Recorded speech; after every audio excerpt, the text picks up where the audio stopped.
चर्चा चल रही है कि बांकीपुर से प्रशांत किशोर भी चुनाव लड़ेंगे एमएलए। कैसे देख रहे हैं इसे?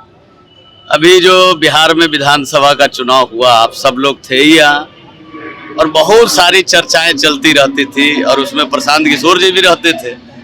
क्या हुआ वो आप सब लोगों को पता है।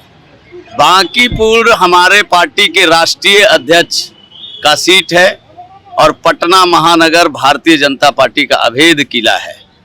यहाँ एक कार्यकर्ता चुनाव लड़ता है और उसके विपक्ष में कौन है इससे जनता को कोई मतलब नहीं है।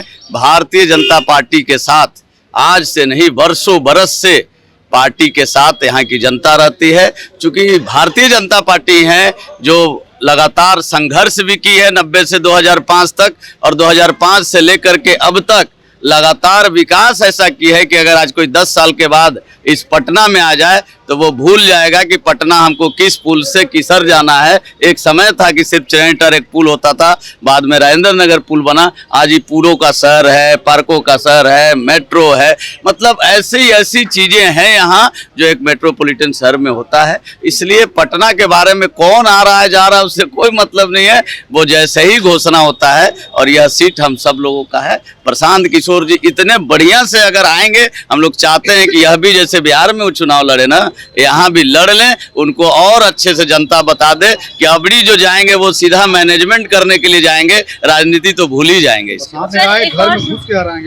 अरे इससे भी बड़ा बात वो बोलते थे विधानसभा चुनाव में, उनको तो शर्म ही नहीं है थोड़ा बात। जितना वो बोले थे उसका कुछ नहीं हुआ। उनको तो राजनीति से छोड़ देना चाहिए, संन्यास लेना चाहिए। घर में घुस के लड़ाएंगे, एक बूथ से तो जीतेंगे ही नहीं है, घर में घुस के लड़ाएंगे। सर एक और सवाल है, आज सुबह से बारिश हो रही और देखा गया है एमएलए फ्लैट में एक सड़क टूट चुकी है एमएलए फ्लैट के बाहर। इस पर क्या बोलेंगे? देखिए ये कभी एमएलए फ्लैट बना है। कोई बात नहीं, ये सड़क बनी जैसे आज हमारे यहाँ जल जमाव की स्थिति थी। हमारा जो कुमरार है और हम गए थे वहाँ, सड़क निर्माण भी हो रहा था नाले के ऊपर, जोगीपुर नाला से लेके भूतनाथ तक, लेकिन वो कटाव हुआ। एकाएक आज बारिश हुआ, थोड़ा पानी लीकेज हुआ, लेकिन 4 घंटे में पूरा पानी ठेवना भर था, पानी निकल गया। तो वो वहाँ सड़क में कुछ हुआ होगा, हमको जानकारी नहीं है। आप जो बोल रहे हैं तो आपसे जानकारी हुई है, हम उसकी जानकारी करके उसका पेट्रोल डीजल में भी लगातार आप ये जो वैश्विक समस्याएं हैं इसके बारे में हमारे प्रधानमंत्री जी ने अपील भी की है और पूरा देश उनके साथ खड़ा है। यह कोई पेट्रोल डीजल की समस्या नहीं है, वैश्विक और पूरे दुनिया में चल रहा है। और बढ़िया जो हमारे देश है, हमारी कंट्री है, उसमें जितना बढ़ रहा है आप देखिएगा यहाँ बढ़ रहा है। ये कहीं ना कहीं हमारे नरेंद्र मोदी जी जो प्रधानमंत्री हैं उनका अपना एक दीर्घकालिक योजना है और वो सब दूरदर्शी सोच के साथ हम सब लोगों के साथ वो करते हैं। विपक्ष कह रहा है कि कांग्रेस की सरकार की बीजेपी बहुत है, लेकिन आज क्या स्थिति है? ये दोनों की बातें ही अलग है।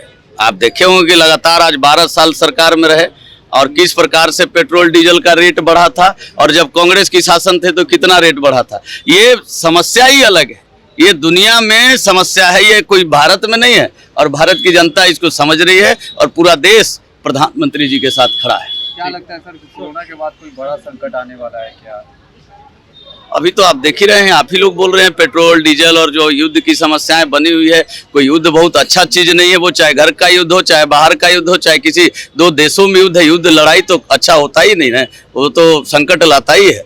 तो यही है अपनी समस्या सबसे।